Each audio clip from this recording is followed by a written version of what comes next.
はい、さい、準選手、やいびん。今回はですね、かかずくのみっちゃいお三方にインタビューしていきたいと思います。はい、まずはですね、宮城勲さん、アンサーに石川真一さん、そして伊波義雄さん、この3名にインタビューしていきたいと思います。はい、と、一瞬だ。はい、はい、さい、宮城さん、今日よろしくお願いします。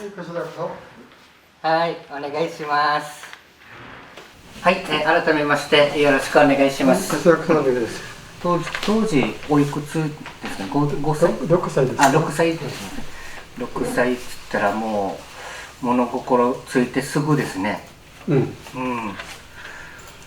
まだ当時ね、はい、昭和19年の8月の20日に、はい、初めて日本軍が嘉数集落に入ってきたわけです。それまでは、軍隊というのを我々見てないんです。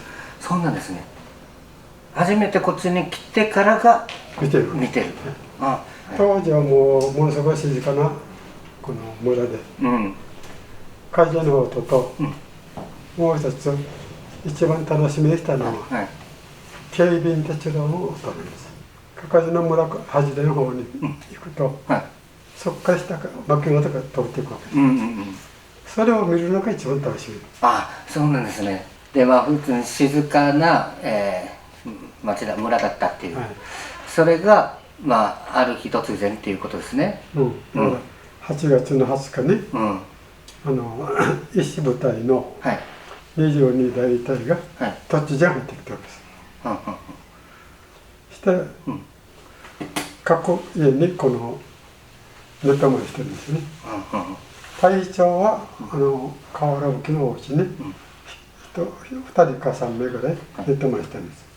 今度一般兵はどうかというと、あるお家に10名ぐらい、3月の23日ですか、それからもう毎日空襲があるわけですよ。毎日。それで私たちの家族は、近くに新川というのがあるんですよね。日本軍が戦時中、明治国民に利用した井戸なんですよ。そこが一番近いんですよ。向こうに一応は避難をしておいて、それからおばあちゃんを頼って千々二川の方に行ったんです。その後向こうでは海が見えるんですよ。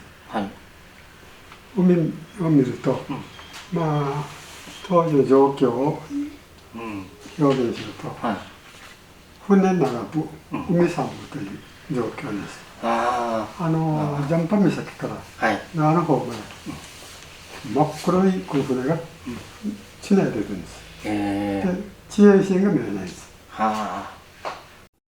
浦添市にある千々二川に避難していた宮城さん。そこで米軍に見つかり、毒ガスの攻撃を受けたという話をしてくれました。川の入り口まで来て、うちのおふくろが、日系2世がいて、その人と話して、ここは年寄りと子供しかいませんよと言ったら、じゃあ出なさいと。実際来たんですね、ガマの前まで。米軍が。で、時間を与えるから、こっちが出ないとガス巻きますよと。そうすると、みんなの話し合いやってるわけです。高校だから出ましょうと。みんな年寄りあたりは、米軍というのは怖いですから、出ると殺されると思ってるから、出る出ないでこの時間がごちゃごちゃになってしまって、時間切れで毒ガス巻かれたんです。その毒ガス巻かれて、布団かぶってうちわで仰いでガスを流して、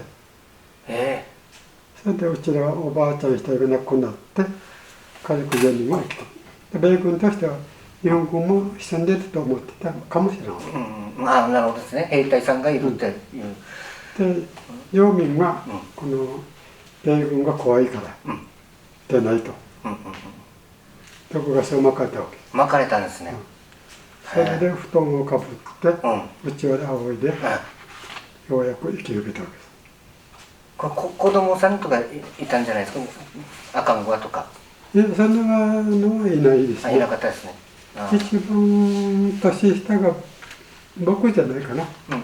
それから、もうガスがなくなったから、そこを出て、個人のかかずの村の個人の防空壕へまた入ってたわけです。その後、米軍に保護されて終戦を迎えた宮城さん。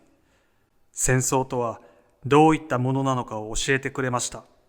戦争というのは、まあ一般に言えば、軍人と軍人が戦うわけですが、負け戦と勝ち戦の場合は、勝ち戦の場合は軍人が犠牲になるんですが、負け戦になると軍人より領民の方が大きな犠牲を払う。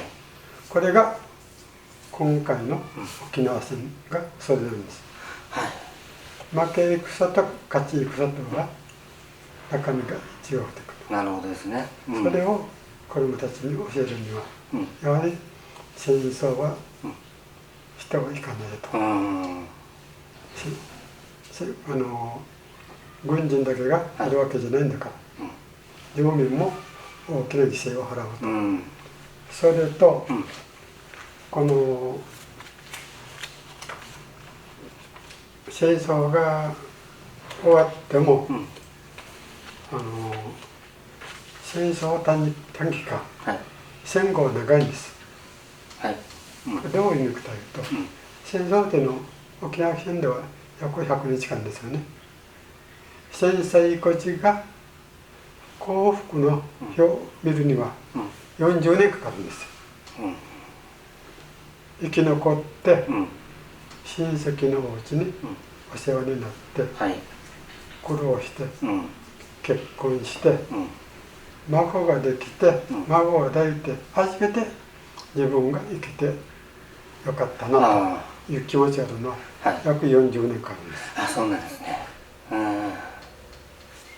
だから戦争というのは、ただ国と国と国益のために戦うんじゃなくして、いろいろ領民も大きな犠牲を払うということ。だから戦争をやってはいかないというのが私の考えです。じゃあ、今日いろいろとユンタ君はさせていただいてありがとうございます。どうもどうもありがとうございました。